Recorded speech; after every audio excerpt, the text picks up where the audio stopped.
So that's the thing that shuts down young people, that unwillingness to aid, assist, understand, hear clearly, see the potential in a person. There isn't a single individual without value. I've subsequently learned that give people their head and they will surprise you in endless ways. If you're a business leader or just somebody who's running a business, then clearly you could offer jobs, internship. I've been involved in many businesses and we've done the internship thing, usually a 6-month thing or stuff like that. Amazing people have come out of it. But for me, were one of these people to pitch up, I'm not really interested in what they went down for. I'm much more interested in the fact that they decided to get into Key for Life, to go with it and to say, I really desperately want to get out of this life. At that point, it becomes our obligation to say, yep, well done mate, you're in.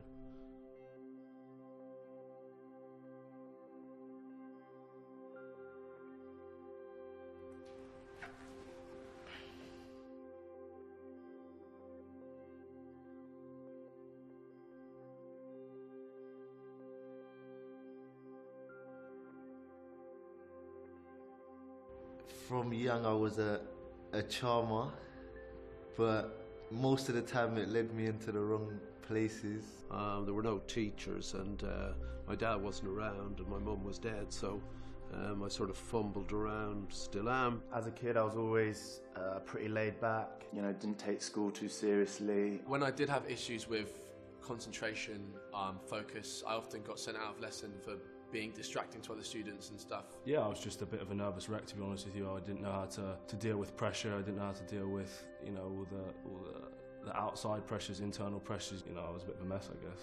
And I was diagnosed with having dyslexia out there, and that answered a huge amount of questions that I had, and all the things of being forgetful and all sorts of stuff. But then when I started to try and learn to read, I was stuttering with the words, and I ended up with a stutter.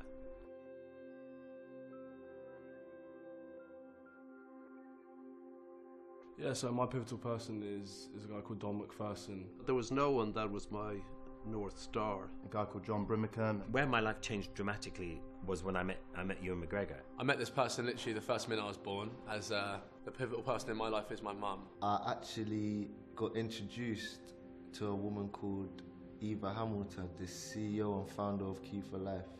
He works with a lot of F1 drivers and sportsmen with how to deal with pressure. She just helped me come to terms with identifying the extra qualities and abilities that I have inside me, Then Ewan and I decided to do this trip, but I said, look, I couldn't afford it because I can't take the time off.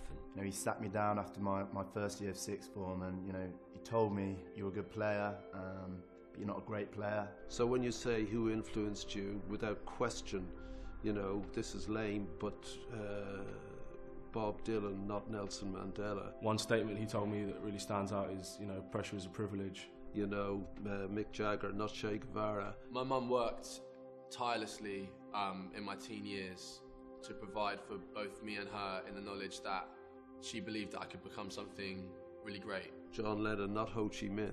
You've got all the attributes to go on and play professionally, but at the minute, you're not really standing out. You're not, putting your whole talent to the test. The people pointing a direct arrow to other universes and other possibilities, and were those people. And then Ewan said, well, let's try and find a way of doing it. And then there was at that point that he said, look, let's use my name to try and get what we need. And we managed to get a book deal, and then things went on from there. But he did that for me.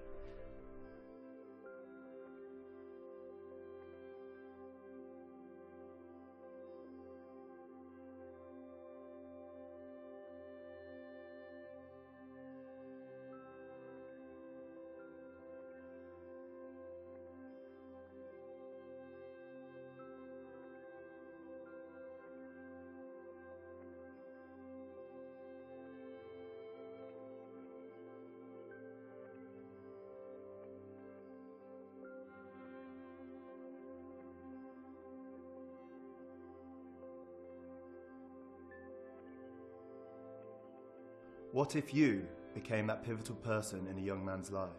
What if you could become that mentor? What if you could become that employer? What if you could become that stabilising influence?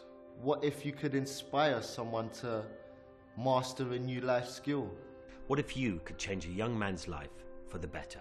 What if you put yourself in that place of influence? What if that person was you?